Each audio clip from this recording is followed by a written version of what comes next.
Want to study in Germany? Then Excella is the best option. Admissions with scholarships available. Call 9881 96666.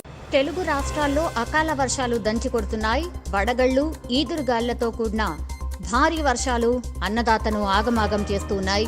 ఎండాకాలంలో అకాల వర్షాలతో పంటలు భారీగా దెబ్బతినడంతో అన్నదాతలు లబోదిబోమంటున్నారు. నష్టపోయిన పంటను చూసి కన్నీరు పెడుతున్నారు. గత 4 రోజులుగా కురుస్తున్న భారీ వర్షాలతో జనజీవనం పూర్తిగా అస్తవ్యస్తంగా మారిపోయింది. ఈ క్రమంలో వాతావరణ శాఖ మళ్లీ వర్షాలు కురుస్తాయని హెచ్చరికలు జారీ చేస్తోంది.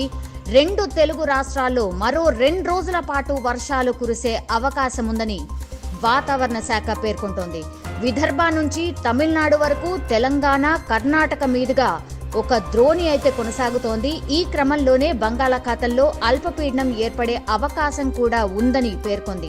సో ఈ నెల 8వ తేదీ నాటికి ఆగ్నేయ బంగాళాఖాతంలో అల్పపీడనం ఏర్పడనుందని వాతావరణ శాఖ చెప్తోంది.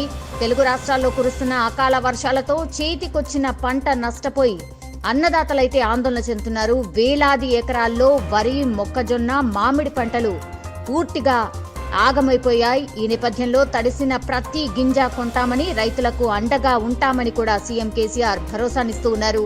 అయితే ఏపీలో ఇన్పుట్ సబ్సిడీ ఇచ్చే ఏర్పాటు చేయాలని ఏపీ సీఎం జగన్ అధికారులకు ఆదేశాలైతే జారీ చేశారు. సో తమిళనాడులో వర్ష భీభత్సంతో జనజీవనం పూర్తిగా అస్తవ్యస్తంగా మారిపోయింది. ఉరుములతో కూడిన వర్షాలు ఎడతెరిపి లేకుండా అక్కడ కూడా కురుస్తూ ఉన్నాయి. 11 జిల్లాలకు అక్కడ ఆరెంజ్ అలర్ట్ కూడా జారీ చేశారు.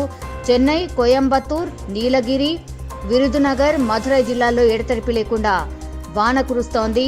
నామక్కల్, మధురై జిల్లాల్లో పలు ప్రాంతాల్లో పూర్తిగా నీట మునిగిపోయిన సిట్యుయేషన్ ఉంది. సో లోతట్టు ప్రాంతాల్లో అయితే ప్రస్తుతం సహాయక చర్యలు ముమ్మరం చేశారు అధికారులు.